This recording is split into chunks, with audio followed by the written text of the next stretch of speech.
I'm Isabella, 35 years old, a portfolio manager for an investment firm in Seattle.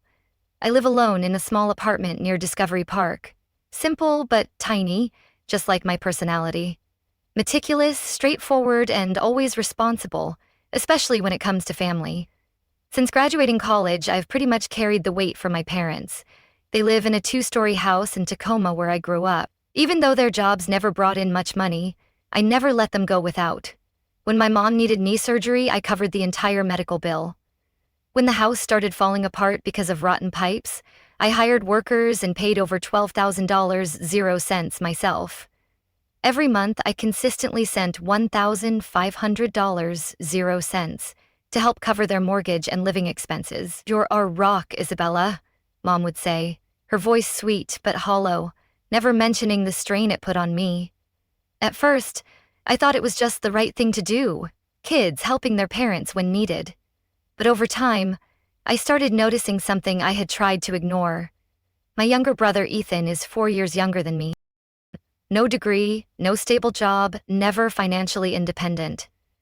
While I was working 10-hour days, Ethan stayed home watching TV, scrolling his phone, then driving out with friends in the evening. Some months, Mom would call, complaining, "Ethan's wallet got stolen, can you send extra money? He's just unlucky," she'd add, as if I hadn't heard the same excuse a dozen times. I never questioned it, just sent more, like a robot. But funny thing, his wallet seemed to get stolen at least once every year. By the 4th time, I found it more laughable than pitiful. I never once saw Ethan seriously hold a job. When he was 25, owned a craft brewery. I invested the initial $15,000, 0 cents, and even helped him draft the business plan. A year later, the shop shut down, and all he said was, "Guess I'm not cut out to be a business owner." "You tried, sweetie," Mom had cooed to him while I swallowed the loss in silence. After that, he moved back in with our parents, living rent-free like it was the most natural thing in the world. Still, I never heard a single complaint from Mom and Dad. Every time I called, Mom would speak softly. "He's trying. He just needs more time." More time? He was 31. I had spent my entire youth working, saving, providing for the family. Meanwhile, Ethan just needed more time. I started feeling worn out. After long, stressful days, I would sit alone in my apartment, staring at the automatic transfer reminders on my phone with a heavy heart. It wasn't the money I regretted. It was the effort. The weekends I skipped out on fun with friends just to fix their roof, while Ethan stayed in his room playing video games. The birthdays where it was just me, a cake I bought myself, and a lonely candle. While Ethan got backyard barbecue parties, even though he did nothing all year, I kept telling myself, they don't mean it. But deep down, I knew they favored him. Ethan was the baby boy, the one Mom always spoke to with the softest voice, while I was just his sister, the responsible one. Whenever I got tired and blurted out, "Mom, I need some care too," she would reply, "You're strong, Isabella. You don't need anyone to worry about you." "You've always been fine on your own," Dad would add, dismissing my plea as if it were a childish whim. Yes, I didn't need anyone to worry about me, but that didn't mean I deserved to be overlooked. The more I thought about it, the more I felt like a shadow standing behind the family, only existing when they needed money, repairs, or someone to clean up the mess, as for care, gratitude, or even just a hug. I wasn't sure when those disappeared, and I kept sending money, kept getting half-hearted thank you texts, kept staying silent when I saw Ethan flaunting a new pair of designer shoes on Instagram with the caption, "Gifted by someone special." Someone special? Was that someone me? "You're so spoiled, Ethan," a friend commented, oblivious to the fact that I'd funded his lifestyle. I thought I had gotten used to it, but really, I was just bottling it up. And then one day, a random, seemingly harmless moment shattered it all, a truth I never saw coming, hidden behind sweet words and fake responsibilities, forced me to stand up and finally ask, what am I to this family? I didn't know if the pain or the anger would hit me harder, but I knew one thing for sure. I wasn't going to stay silent anymore. It happened on a gray, damp Sunday afternoon, as if the weather itself was warning me. I drove from Seattle back to Tacoma to help my parents with some bank paperwork. They said they needed me to review some mortgage loan documents. I was so used to signing or representing them legally that I didn't think twice. Mom greeted me at the door with a glass of iced tea, smiling lightly and pointing to a stack of papers on the living room table. "Can you look at these for me, honey? I can't make sense of them," she said, like always, trusting and oblivious.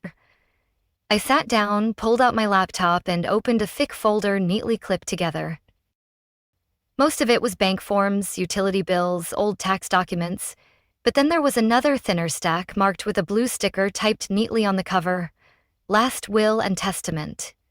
William and Caroline Foster." I froze. A will. Curiosity or maybe survival instinct made me open it. I didn't know what I was hoping for. Maybe a line acknowledging all my quiet sacrifices. Maybe some tiny promise of fairness. But what I saw was brutally cold. "We leave all assets, including the house in Tacoma, savings accounts, life insurance, and land rights to our son, Ethan Foster." I read the line over and over, hoping my eyes were wrong. But no, my name wasn't mentioned once, not even a small share, not even a note of acknowledgement, except one lonely line at the end. "We love both our children equally, but believe this is necessary for the family stability. Love equally." They showed their love by letting me pay their bills while Ethan got everything. I felt a chill down my spine. The room seemed to tilt. All those years of working myself into exhaustion, sleepless nights worrying about Mom's health, cutting back on my own needs to send money home, all erased with one line saying necessary. They didn't see me. They only saw a daughter who could carry burdens. So, they piled everything onto me. I sat there for a long time, frozen, until Mom's voice called out from the kitchen.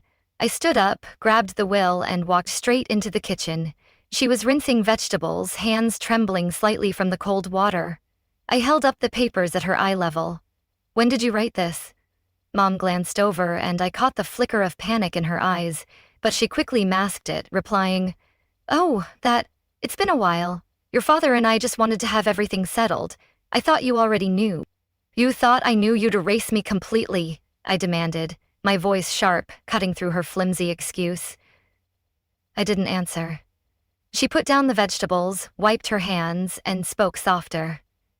"Isabella, you have a stable career, your own home, a good job.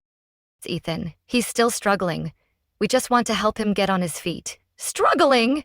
I scoffed, my anger rising.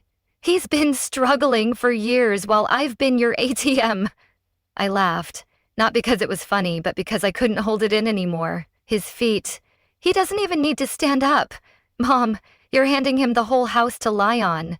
"Don't be cruel, Isabella," she snapped, her eyes flashing. "It's your brother." She opened her mouth to say something, but I held up my hand. "Don't I get it? Perfectly clear now." I walked out of the kitchen toward the front door. Dad was outside changing a porch light. Looked up and smiled. "Leaving already?" "Stay for dinner." I stared at him for a long moment, then held up the papers. "Did you sign it?" He followed my hand, his face freezing. Yeah, I did, but there was no need to explain." "I read it. It's crystal clear." "You betrayed me," I said, my voice low but firm. "For Ethan's sake?" I stepped down the porch, my voice low. "I came to help you with paperwork. Now I see where I stand." "Arjo Yen, Isabella, don't misunderstand," he called after me. "There's no misunderstanding when you've written me out of our family," I shot back, my words echoing in the quiet yard. I turned around and looked my father straight in the eye. "I'm not misunderstanding anything. I understand it perfectly. Turns out, sometimes you don't become an outsider because you're pushed away. You become an outsider the moment you stay silent for too long." I got back to Seattle around 10:00 p.m., just as the rain began to fall. Everything inside me felt numb. No raindrop could match the coldness of feeling cast out of your own family. I sat in the car for a long while, gripping the steering wheel. I should have been angry, should have cried, should have screamed, but all I felt was emptiness. The next morning, I couldn't focus on anything. The image of the will, the phrase, "believe this is necessary," and my mother's guilty smile kept replaying in my head. By midday, I decided to call my mother. I couldn't just let it all pass like I was some lost guest in their family. The phone rang 3 times before she picked up.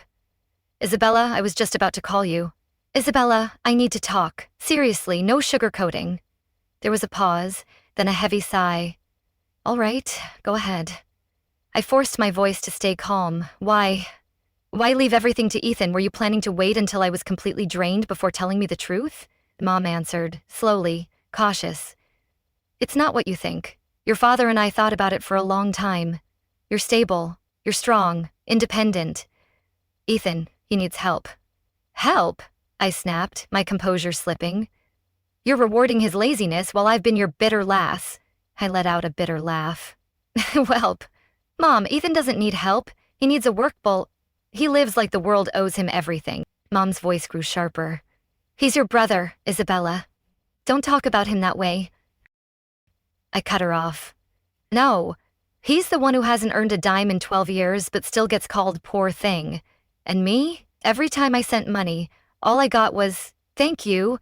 I pay you back soon. But you know what? Not once did you ever pay me back because you knew I wouldn't ask. I heard her breathing heavily on the other end. I'm sorry.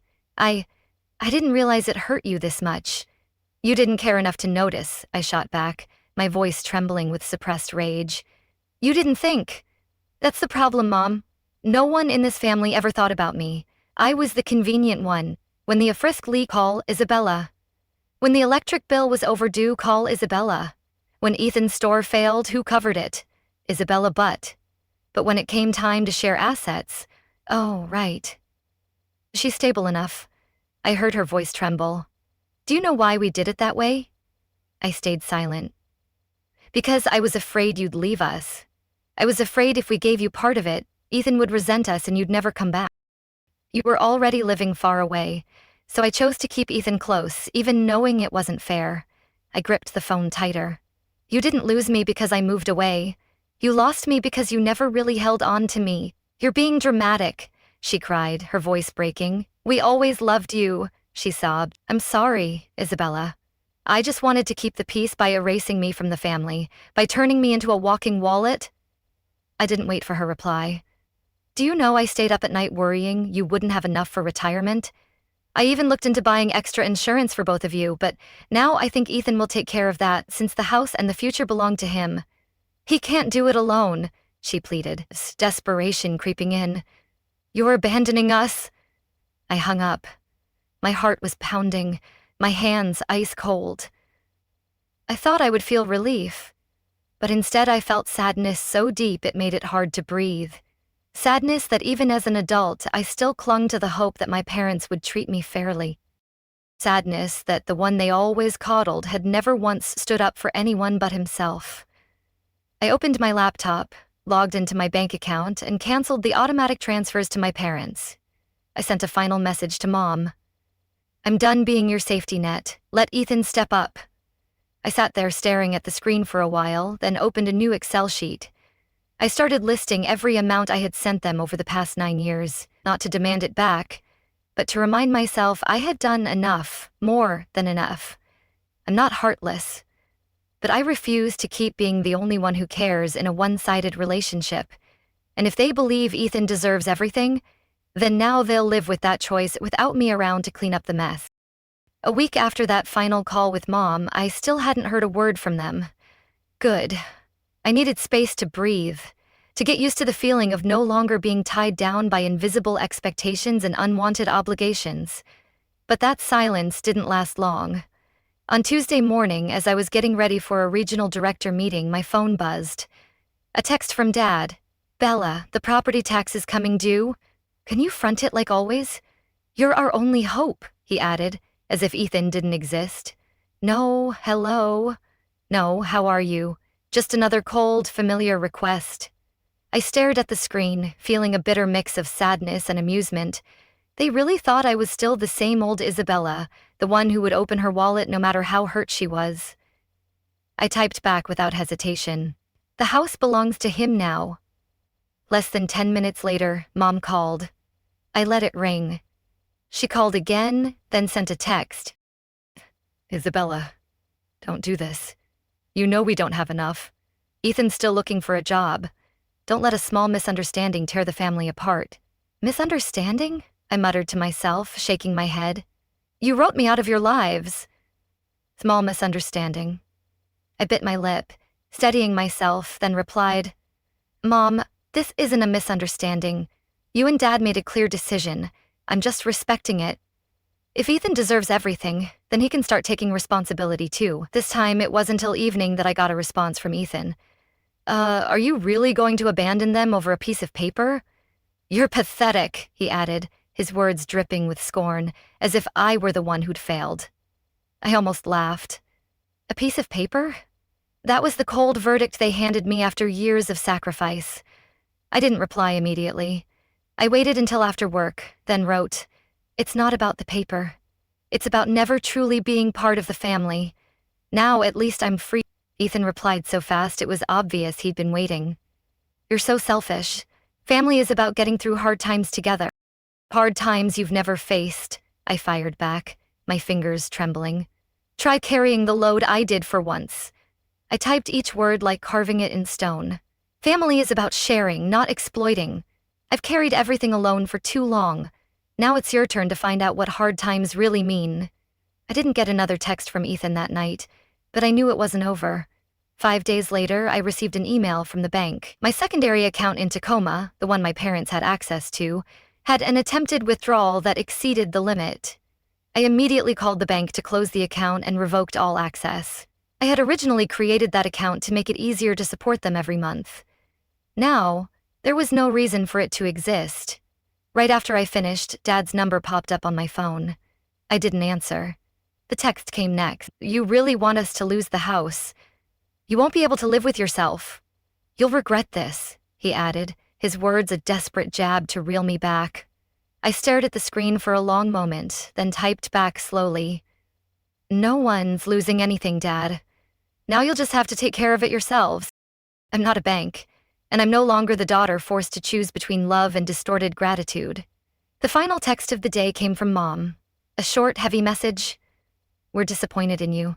You've broken our hearts, she wrote, as if her betrayal wasn't the first wound. I took a deep breath and unlocked my phone. For the first time in years, I chose to stand by myself. I used to think cutting ties would leave me feeling empty, but I didn't. I felt free. It's not that I stopped loving them. It's that I finally loved myself enough not to let anyone treat me like I didn't matter. 5 days after cutting all contact and closing the secondary bank account, my apartment doorbell rang on a Friday morning. Before I could even check the peephole, the knocking started, loud, urgent, like a debt collector, not a family visit. I looked through the lens. It was my mom. Standing next to her, my dad. And no surprise, Ethan too. Hands stuffed in his pockets, face twisted like he was the one betrayed. I stood still, heart pounding. They had come all the way here. No call, no warning. They showed up like I owed them something. I didn't open the door. But when Mom started speaking through the gap, her voice dripping with her usual dramatics, I knew they wouldn't leave quietly. Isabella, I know you're in there. I don't want to make a scene, but you're pushing this family to the edge. Open the door, Bella, Ethan barked, his voice smug. Stop acting like a victim. I called back, firm and clear. Mom, this isn't the time or the place. I don't want to talk right now. Please leave. Dad spoke up, his voice heavy like he'd climbed a mountain. Are you really going to ignore your parents after everything we've done for you? You're tearing us apart, he roared, his tone a mix of guilt and accusation. I swallowed my anger, keeping my tone even. You chose Ethan, and now I'm choosing myself. Mom pounded harder on the door, dropping any pretense. Don't be so selfish. Family is about carrying the load together, Isabella. Weren't you always the thoughtful one? Thoughtful enough to pay for everything, I retorted, my voice steady but sharp through the door. I opened the door, not to argue. I was just too tired of hiding. They stood there, the three of them, lined up neatly at my doorstep. Mom crossing her arms with a disappointed glare, Dad lowering his head like he was plotting his next move, and Ethan smirking like he was watching a cheap drama. I folded my arms and blocked the entrance. I write since he went through all the trouble? Listen carefully, Mom jumped in before I could finish. Oh, you listen. Your father's blood pressure is bad. The house needs plumbing repairs. Ethan's applying for jobs everywhere, and you just need to help for a few more months. Just a few months? I nodded slowly. Just like the few months last year or the year before, or when you said Ethan would be independent by 25? He's 31 now, Mom. Still freeloading and still the one who needs help, Ethan snapped. I never asked you to do anything. Mom and Dad made those decisions. It wasn't me. You didn't have to ask, I fired back. You just took, knowing I'd cover your failures. I stared him down. No, you didn't have to ask, because you knew someone else would carry the burden for you. Dad stepped forward. Isabella, you're acting like a stranger. When families have problems, they sit down and work it out. You can't throw it all away over a will. You throw me away first, I snapped, my voice rising for the first time, years of hurt spilling out. I took a half a step back, breathing deeply. I'm not throwing anything away. The will ended it already. I'm just refusing to keep being the only one pouring money and energy into a so-called family that only sees me when they need saving. Mom grabbed my sleeve, eyes brimming with tears. You're my daughter, Isabella. I don't want to lose you over money. You lost me over lies, I said, my voice cold, pulling her hand away. I gently but firmly pulled away. You didn't lose me over money. You lost me when you chose Ethan, the one who never took responsibility to entrust the whole future to, while I, the one who carried the weight for 12 years, was erased from the picture. I looked each of them in the eye, my voice low. So, I've been never really family to you. I was just a walking wallet. Ethan's face flushed as he turned away. Mom stood frozen. Dad clenched his jaw like he was swallowing glass. I stepped back into my apartment, holding the door open. If any of you still think I'm going to change my mind, you can leave now. I'm no longer your silent shadow. You'll regret this, Isabella, Deshan shouted through the door. But his voice was already fading. I closed the door gently this time. No slamming, no goodbye. The silence was the perfect ending. I leaned against the door, my hands shaking slightly. Not from fear, but because I knew I had just cut loose something that had bound me my entire life. A guilt masquerading as family love. I thought the confrontation at my doorstep would be the end, that they would back off, lick their wounds in pride, maybe even reflect a little, but I had given them too much credit. Early one morning, as I was sipping coffee, a text from Claire, my college best friend, now working as a lawyer in Olympia, popped up. Are you okay? I just saw something your mom posted on Instagram. I frowned, opened my phone and logged into my old account that I kept just to stay in touch with a few friends. My mother's page had a post shared over 50 times. It's heartbreaking as parents to see your child turn their back on you over money. We sacrificed our whole lives for her, and now, when we need her the most, she coldly cuts us off. Our home is at risk of foreclosure, but she's too busy living her fancy life to care. How could you do this to them? One comment read. A stranger's judgment fueled by mom's lies. I read it over and over, each word heavier than the last. The comments were worse. Kids these days have no gratitude. If my child did that, it would break my heart. How could someone be so ungrateful with parents like that? Ethan had shared it too, adding his own comment. Family is about love, not calculation. I'm not perfect, but I never turned my back when they needed me. For a disgracious plastic tagged me, his words a public dagger meant to shame. And then Dad posted a short, passive-aggressive status tagging me directly. Some people think success means forgetting where they came from.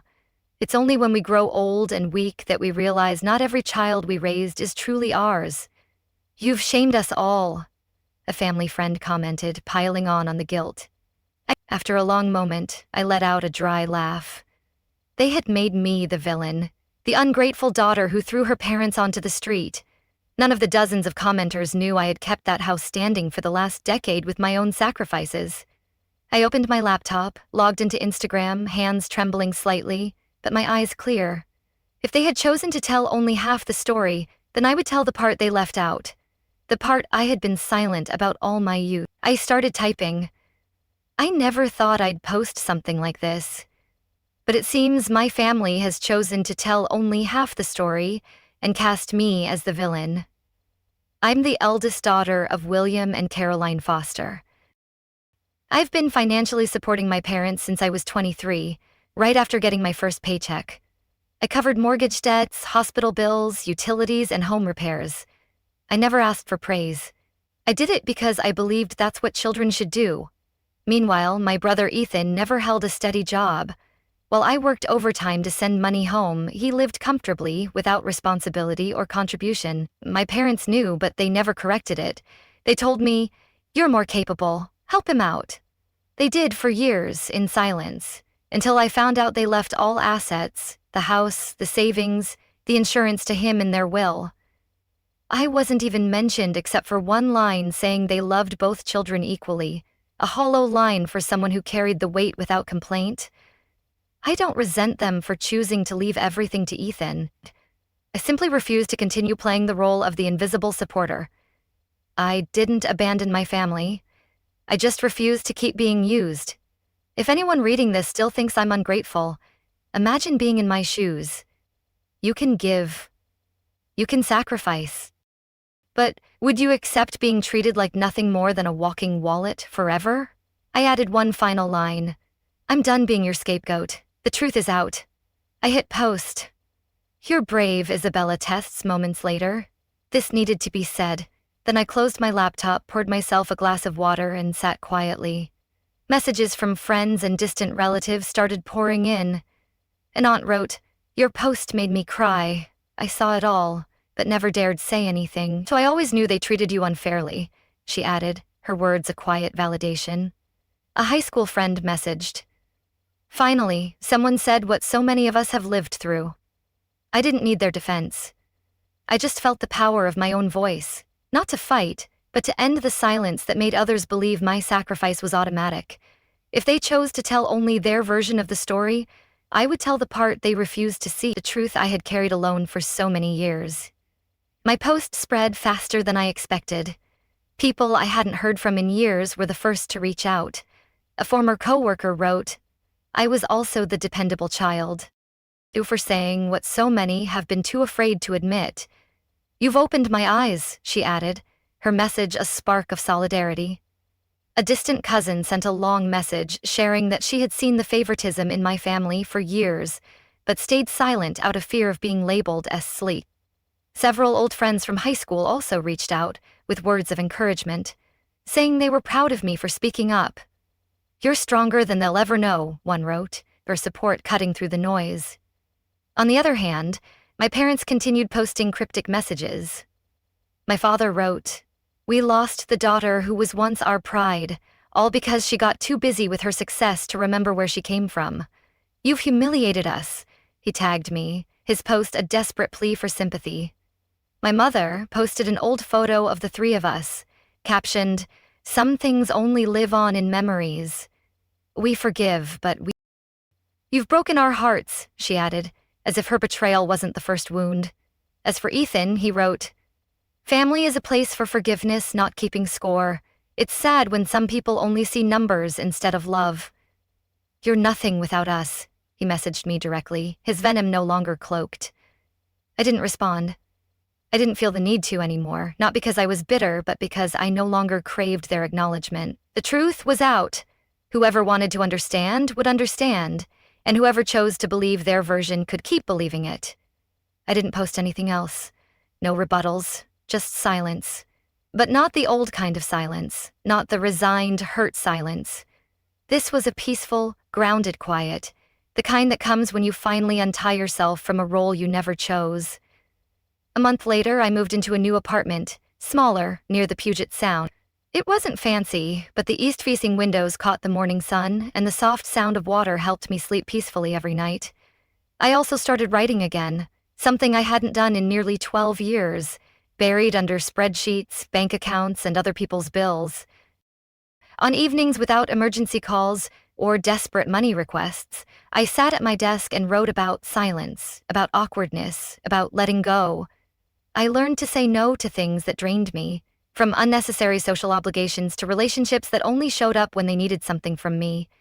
I no longer feared the word selfish. I had lived too long under a distorted version of generosity, and now I chose to love myself. I kept a few old friendships, the ones who had stood by me when all I had was responsibility. We met up on weekends, strolled through the park, and talked about little things, things that had nothing to do with debts or family duties. And strangely, I felt lighter. One evening in late spring, while walking along the Sound, my phone buzzed, an unknown number. I hesitated, then answered. Isabella? I recognized the voice immediately. It was my mother. She paused for a few seconds, then said, I'm not calling to ask for anything. I just want to know. Are you doing okay? I'm fine, I said, my voice cool but not cruel. But don't expect me to come running back. Instantly, I said nothing at first. A part of me softened, but I knew forgiveness takes time. Trust doesn't return with a single call. I answered quietly. I'm living well, but, Mom, I need to live my own life, not as a burden bearer, not as a backup plan for someone else. I hope you mean it, I added, my tone blank. Soft. I understand.